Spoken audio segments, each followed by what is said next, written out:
I want to share with you what we did when we found out that our baby was diagnosed with a lymphatic malformation. It was right after we had her when we found out what was going on. And the hospital we were at was wonderful. Really great doctors, but they'd never seen this before, and so they didn't really know how to handle it. And but they admitted it. They were a research institution and said, hey, we haven't seen this and we're not really sure how to go about it. We think surgery would be the best option and we'll just remove it. Her malformation is an abdominal lymphatic malformation, and it's massive, and it's more than one cyst, and they do not communicate. We know all this now after being with a team that has done this before. So, I mean, this is, 3 days after I had her. I'm still recovering. We're exhausted. We're trying to figure out what to do.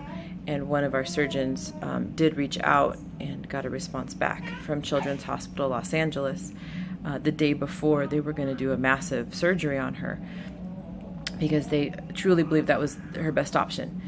And they responded within about an hour, I think it was, and said, there's another way. It's called sclerotherapy. We have experience with this. We know what this is. We would not do surgery on her. And there's very specific reasons why. Often the lymphatic malformations can grow back if they're cut into. And in her case, she has multiple cysts. Some of them are extremely small. So if you don't do it just right, or if you just go in there and cut it right out, you could be opening up those channels of those little cysts that you didn't even really know were there. And now you've got lymphatic fluid still pumping, but now it's pumping into just the abdominal cavity. And that's a whole other problem.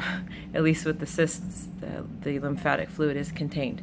So I highly recommend, if you just got the diagnosis maybe from your baby or your child that they have a lymphatic malformation and they're recommending to do a surgery, to please just go out and get other opinions, do some research, contact some centers that have dealt with this before, and learn about something called sclerotherapy. Also, if you think your baby might have this, often what it looks like on an ultrasound while the baby is still in utero. That's when our baby's was discovered. Only the doctors we were with, who are excellent, had just never seen it, so they didn't know what it was. So we had like 6 weeks of just not knowing what was wrong with our baby, and that was very stressful. But God makes you stronger in those times, and He certainly did for us. I would say please just do research online, get other opinions, and if your baby has an ultrasound and you see they almost look like really large bubble structures, they call them cyst-like structures, and some of the hypotheses we had before were duplicate bowel or obstructed bowel, or for a little while maybe polycystic kidney disease, infantile polycystic kidney disease, which it was not, thank God. Maybe a growth on an ovary. There were all these hypotheses that, because they just had never seen something that looked like that. If that's what your baby's looks like on the ultrasound, start looking up lymphatic malformation and talk to some doctors, and have your doctors transfer your imaging to them.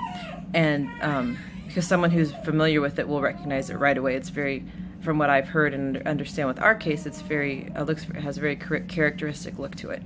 And then you'll know what's going on with your baby, and you can make a better plan for right after you have your baby. I really hope this helps someone. If anyone has had experience with this as well as a parent and would like to leave a comment about something that helped them when they were first diagnosed, please leave one. I want to put out this information because this is the stuff I was looking for when we first found out, and I found an incredible Facebook group that really helped us.